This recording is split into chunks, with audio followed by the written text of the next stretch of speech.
Product disclaimer. The Iteracare blower is not a medical device, and the manufacturer does not provide medical advice. Users understand that the device is not intended for medical or diagnostic purposes. Its use should not replace reliance on medical treatment or advice from a qualified healthcare provider.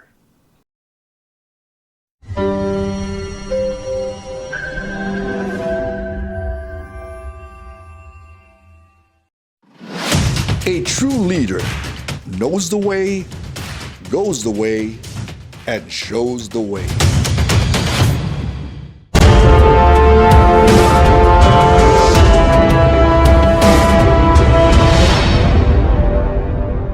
Welcome to Knowing Your Business series.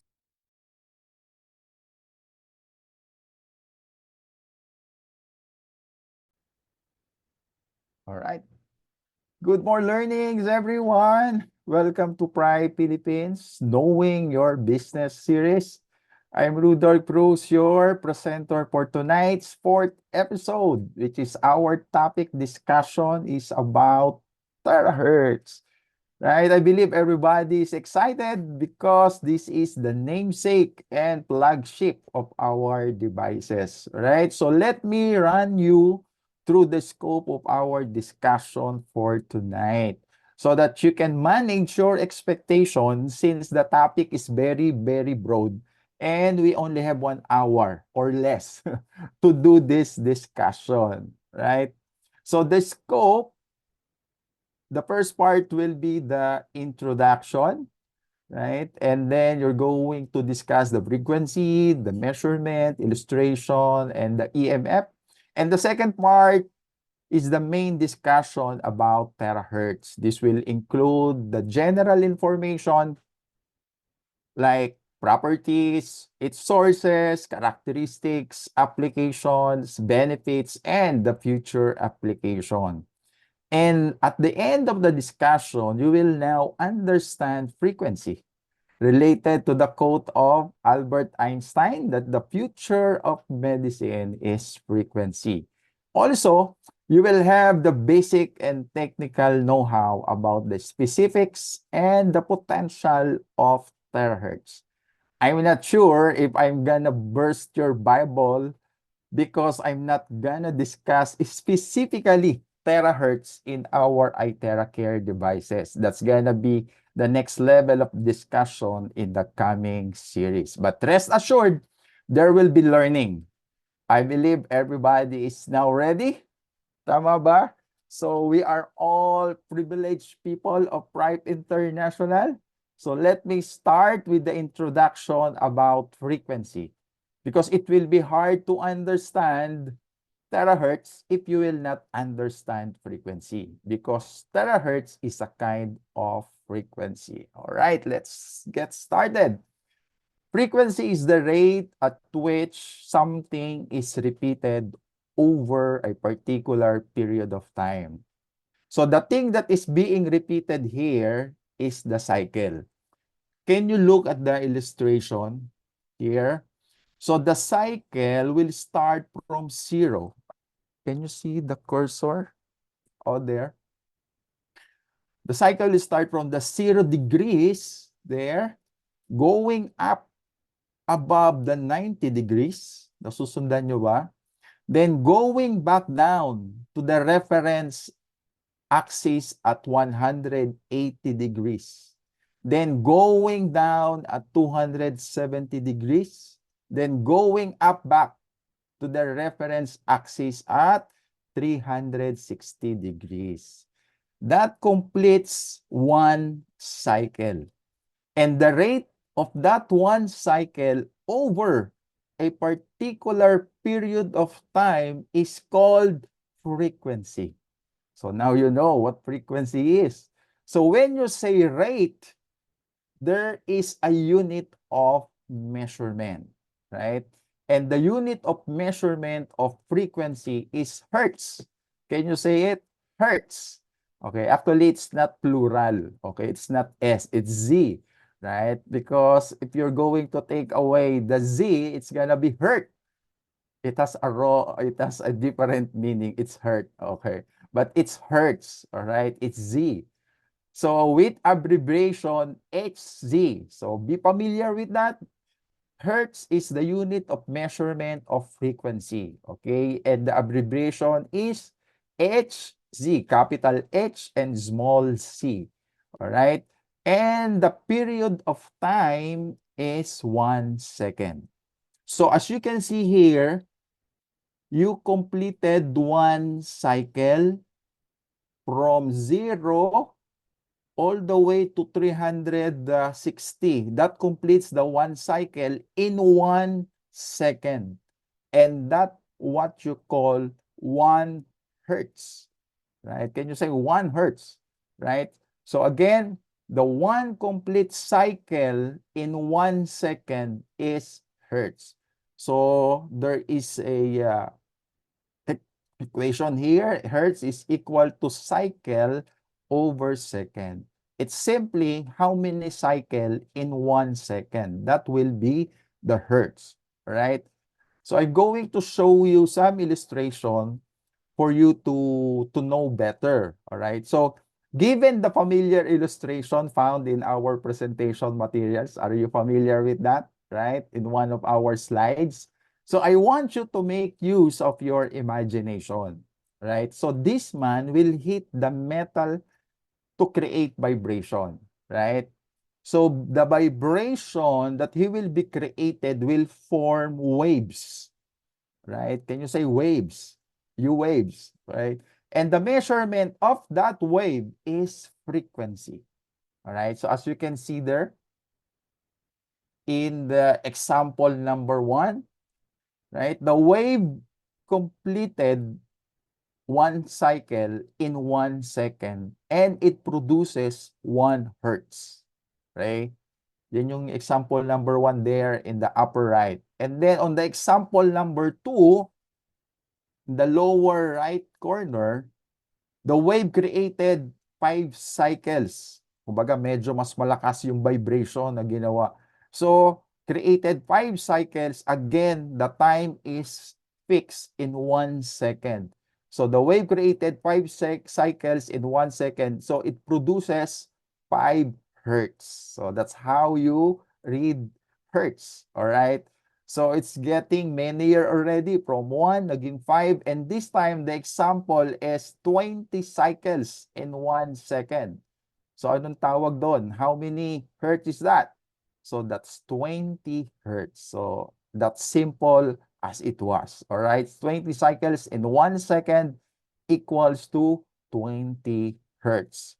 So, as you can see here now, the numerous kind of cycles. How about 1 cycles?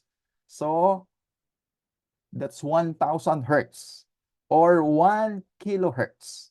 So the abbreviation will be capital K, capital H, and small z. How about 1 million cycles? So that is 1 million hertz or simply 1 megahertz, right? How about 1 billion cycles in 1 second?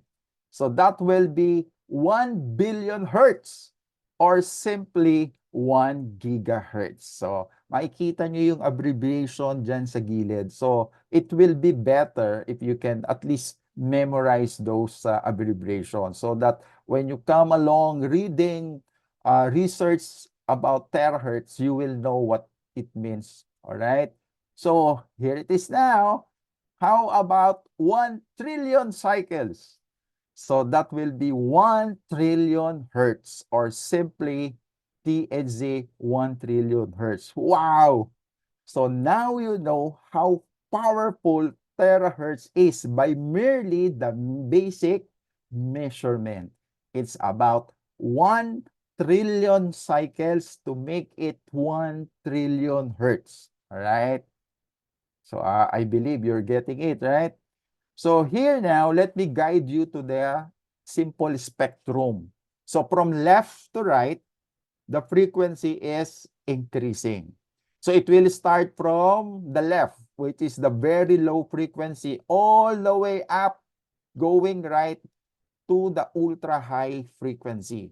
So meaning to say, habang nagpupunta siya sa right, mas lalong lumalaki ang sukat ng frequency. Okay? So the explanation I have discussed is just for a simple kind of wave. Kumbaga for beginners. Okay? So please take a look at the figure at the upper left. Okay? Dito sa upper left. Alright, so it just comprised of only two axes, which is the X and the Y axis. Okay, are you going back to your high school days? Right. So X and Y axis. The Y axis represents the cycle, yung cycle na pinag-uusapan natin kanina, and the X axis represents the time, which is 1 second, right? So we can say it's a two-dimensional kinds of waves. All right. So right now, I'm going to introduce you to the three-dimensional waves, which is the EMF or the electromagnetic frequency. So as you can see there now in the illustration, the axes now are three. What are those? The X, Y, and the Z axis. So Y axis represents time and Y represents magnetic field. Oh, there's already a different component here. And the Z axis represents electric field. So that's why it's called electromagnetic field. All right. So take note that EMF waves are radiation waves because of its composition, electric and magnetic waves. I'm sure there will be question about this later on. All right. So I will now show you the complete electromagnetic wave spectrum. All right. So here again, as you can notice, there are the constant number 10 numbers here. And the superscript, the number on top of it, increasing from left to right. All right. Up to the extent of 10 to the 28 superscript, meaning to say that's the number of zeros. Okay. And can you see where is terahertz? Where is terahertz? Is it written there? No, not yet. Because terahertz is not really the part of uh, the standard spectrum because it is just recently discovered around 2 decades ago, right? That's why in the initial and basic standard, it is not yet there. But through our measurement that we have mentioned a while ago, it is how many zero? That is 1 trillion, right? So how many zero is that? So that's 12. So where is it here? So it's 10 to the 12. Okay? It is there. It is between the microwave and the infrared. Yeah, it is in between. So as you can notice on the left, those are just radio waves or electric waves, right? You can see there's a transmission line, and then there is computers, and then there in the microwaves, there are cell phones, and some here is also the microwave oven, and then the infrared, okay, the laser. And then after that, there are waves that are visible to the human eyes. So, ito yung sukat niya from 10 to the 14 to the 10 to the 16. Those waves are visible. Okay? And then after that, it will start those ultra high frequency. Those are really dangerous waves, right? But all of this in the spectrum is, you can safely say it is electromagnetic radiation. So starting from the left all the way down to the right, it is EMF radiation. And as you can notice there down, there is thing as non-ionizing radiation. Okay, so this is very important in our business because most of the time we are hearing non-ionizing, right? And there's, of course, ionizing radiation. We will later on discuss about that word. All right. So there's a question. Who discovered frequency? Anyone? So it was discovered by Heinrich Rudolf Hertz. So maybe it's just incidental. Diba? That's how you know why I'm the one presenting this right now, all right? So it was first predicted by James Clerk Maxwell in his electromagnetic theory way back, right? But it was Heinrich Rudolf Hertz, a German physicist who first conclusively proved the existence of the electromagnetic waves. That's why the discovery was named after him. It's Hertz. His family name is Hertz, all right? So he is tagged as the father of frequency. All right. So we'll now proceed to our main discussion, which is terahertz. So at least now you know when you see those numbers, you know how that's meant. Okay. So 1, 3, 6, 9, 12. There are 12 zeros. So that means trillion. So 1 trillion cycle equivalent to 1 trillion hertz or 1 terahertz or simply 1 THz. All right. So that is the abbreviation of the unit THz. Right. So what are the properties of terahertz? Terahertz refers to the electromagnetic waves as discussed a while ago, with frequencies ranging from approximately from 0.1 to 10 terahertz. All right. So those are the numbers that we have seen in the spectrum. So it occupies the electromagnetic spectrum between the microwave and the infrared light.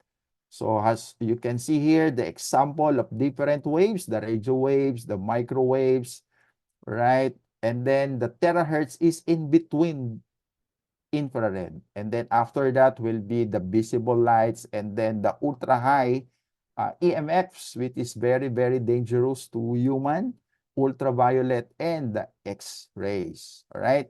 So what are the possible sources of these terahertz? All right. So first is what we call the quantum cascade lasers. These are semiconductor lasers specifically designed to emit terahertz. Okay, so another example is what we call terahertz quantum cascade lasers or TQCL. It has high output powers and it has a broad tunability across the terahertz spectrum. Another sources is what we call the photoconductive antenna. It is widely used for generating terahertz radiation via ultra-fast optical excitation of semiconductor materials. Another source of terahertz is what we call the terahertz time domain spectroscopy. Right? It is utilized ultra-fast lasers and electro-optic crystals to generate and detect terahertz pulses. All right, so those are the different sources of terahertz. Please observe that those sources are huge. This is not micro, right? Those are really equipment, big equipment. So now you know why Mr. Soma called as privileged because of the invention of Yang Wen-jun of generating a source of terahertz na very small and very portable compared to these traditional and conventional sources of terahertz. We will now proceed to the characteristic of terahertz. So as we can see there, non-ionizing. That is the first and one of the major factor or characteristic of terahertz, non-ionizing. Can you say it? Non-ionizing. So in technical term, yung medyo malalim na explanation, terahertz energy does not remove electrons from atoms or molecules. It's gonna be a little bit nosebleed, the explanation, right?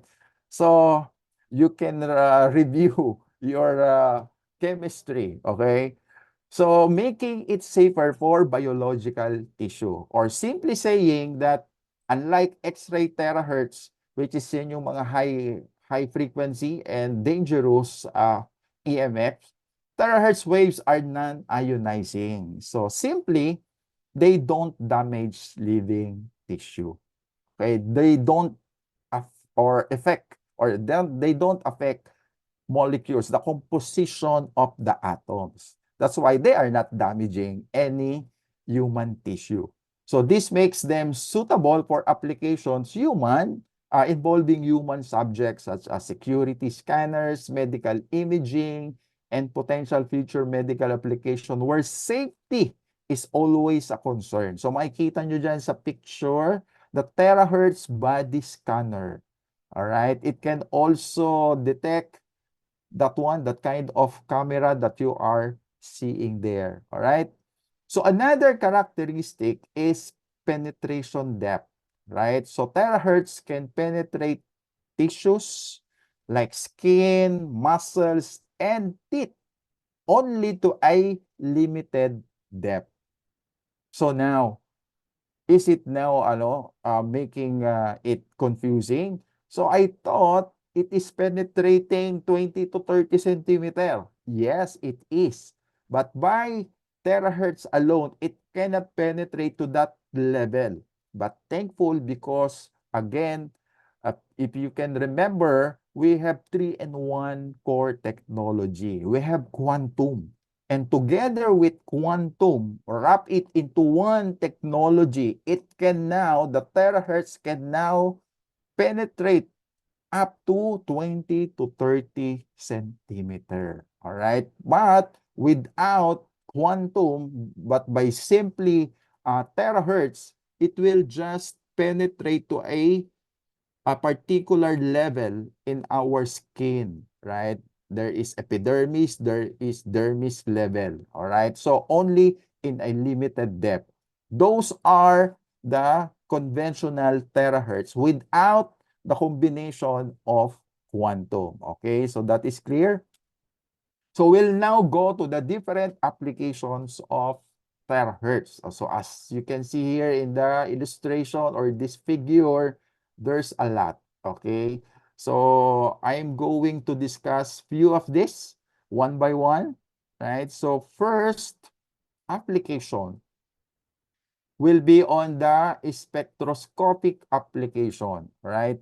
Terahertz is commonly used in spectroscopic techniques due to its ability to probe molecular vibrations and rotation. And what is spectroscopy? This is the study of the absorption and emission of light and other radiation by matter. All right? So, malaki ang contribution ng terahertz when it comes to the application in spectroscopic, right? Because this makes it possible or very valuable in the field of chemistry, biology, medicine, and material science for analyzing the composition and structure of material. So as you can see there in the figure, THZ, meaning to say terahertz source. And then there is the sensor, the terahertz, and then the terahertz image. So it is being used now. So by the way, this application is what we call the commercial or the industrial application of terahertz. So another industrial application is about security imaging. All right, terahertz imaging allows for the visualization of objects and materials that are not easily seen without other imaging modalities. Meaning to say, may nagagawang klase ng imaging ang terahertz na hindi kaya ng ibang klase ng modalities. So yan yung advantage, kumbaga ibang level ang kaya ng terahertz when it comes to imaging. All right, because it can reveal hidden features. It can detect weapons and explosive concealed beneath clothing. So yan yung makikita nyo dyan sa picture. Alright, through the thermal scanning, meron palang bomb tied around the waist or there is a weapon there in the waist. Alright, and there's different objects hidden beneath the clothing. So it can screen for dangerous substances at checkpoints, screen dangerous drugs at checkpoints, identify hidden compartments in luggage or packages, and so much more. So again, it is used in security imaging. And this time around, it is also applied in medical imaging, right? So terahertz can potentially image hidden fractures, soft tissue damage, and internal bleeding without the use of x-rays. Remember, x-rays are very, very dangerous to our health. We can only have once or maximum of twice x-rays in every year, right? So in replacement for imaging is the terahertz, all right? Because terahertz waves can potentially image those hidden fractures. All right, so terahertz also shows promise in medical imaging for applications such as detecting skin cancer, imaging teeth and bone, and monitoring wound healing. All right, so another application is in the biomedical field. All right, so number one here is the cancer detection and diagnosis. All right, so terahertz can potentially identify cancerous tumors based on their unique properties, allowing for earlier and more accurate diagnosis. All right, so terahertz may differentiate between cancerous or benign. Terahertz technology holds the promise for non-invasive monitoring of blood flow, hydration levels, and cellular activity. Again, there is the word non-invasive, meaning to say it is not affecting or it is not damaging our tissue. All right, so another application in the biomedical is what we call there in the breast cancer sample, terahertz pulses are being used, right, through the nonlinear optical crystals, all right? So that is the in the breast sample, all right?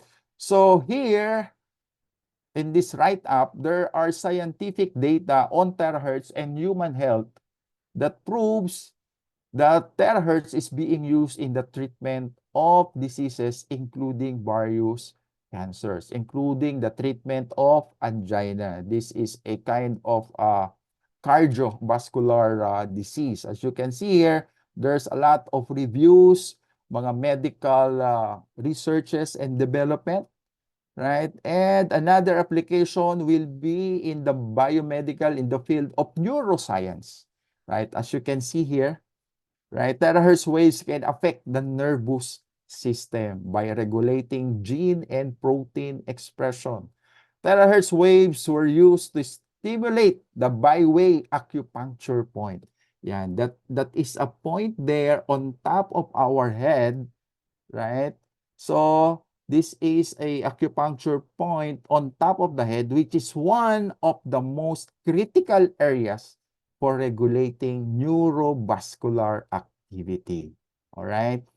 And then another thing na application niya is in the neuroscience. Terahertz irradiation improves cognitive impairments and attenuates Alzheimer's neuropathology. Okay, this is from the Neuroscience Bulletin dated November 2023. Terahertz wave treatment effectively attenuated mitochondrial impairment, neuroinflammation, and neuronal loss in the brain. So it is suggested that terahertz waves may have the potential to be used as a novel therapeutic intervention for this devastating Alzheimer's disease. All right. So these are kind of neurodegenerative diseases. All right. So another application will be to communication technology. As you can see here, the communication satellite, right? So it's terahertz, terahertz, terahertz. And then this one, and as you can see, wait, I will go back here. This one, the picture on the right, that's one of the modern sources of terahertz that is already being used now in the communication technology, because terahertz is now tagged as the next frontier for the communication and electronic field. All right, because terahertz has a potential application in high-speed wireless communication systems due to its ability to carry large amount of data. So that's why terahertz is very, very useful in the communication technology. And aside from that, the greatest application of terahertz is in the broadband internet.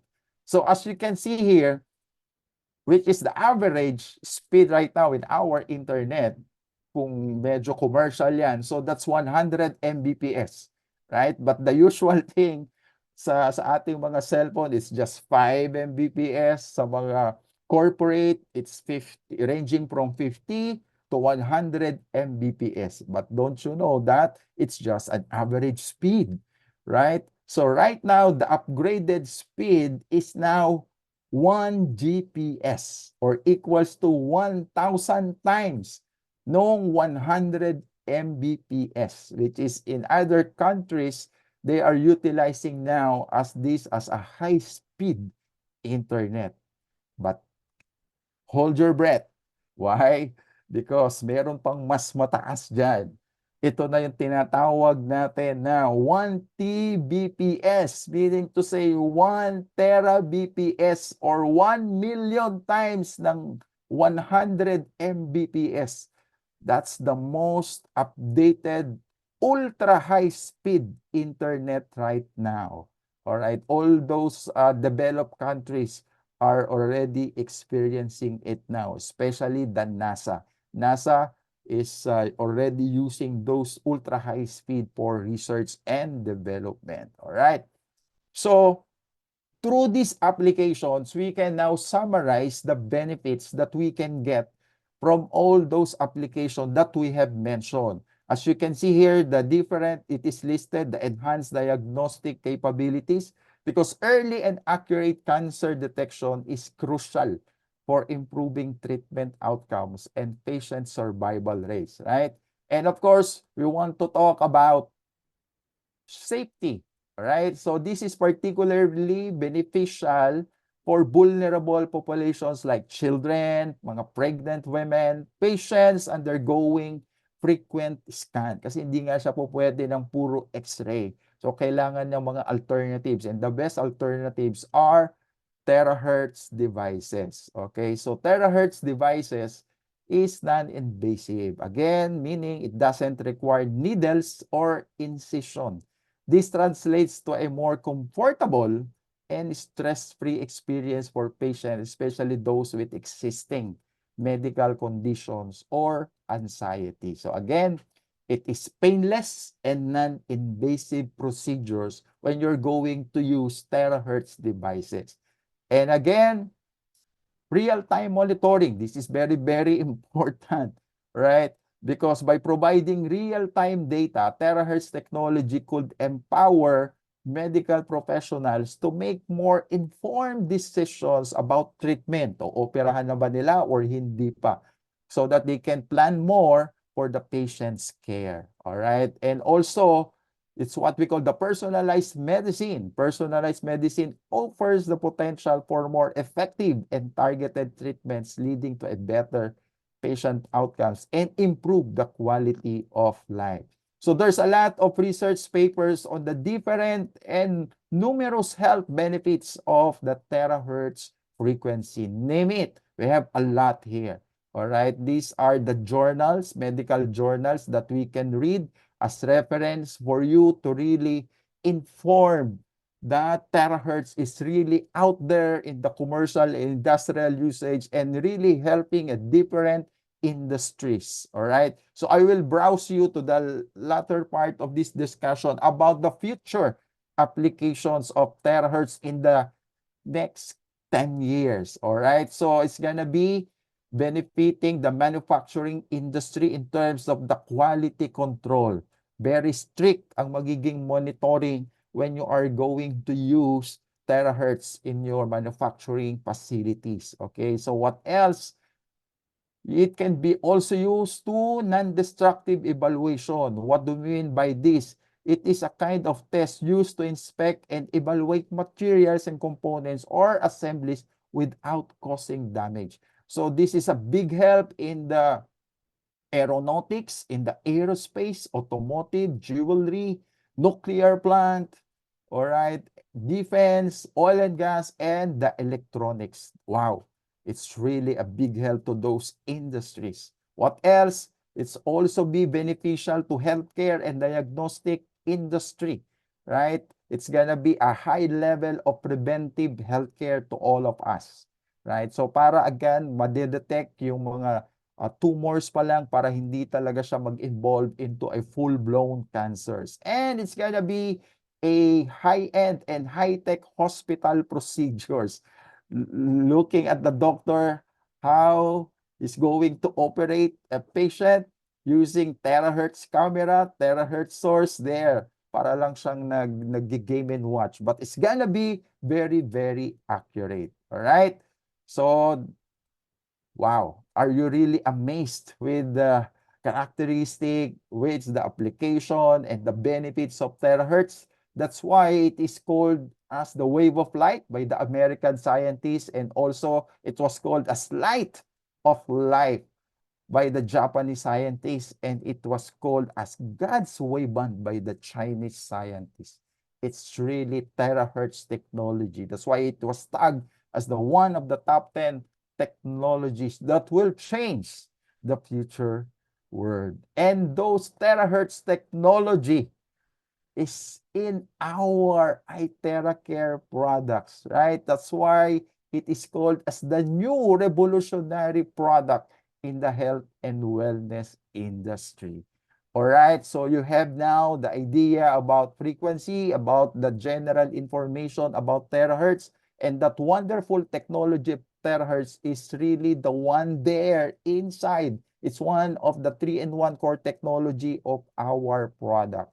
So as you have learned all those potential of the terahertz, it is there also in our iTeracare devices. Those potentials are those in the very simple yet very powerful and very high-tech iTeracare therapy devices. All right? So that ends the discussion about the Darling. frequency and about the terahertz. All right. So thank you very much for listening.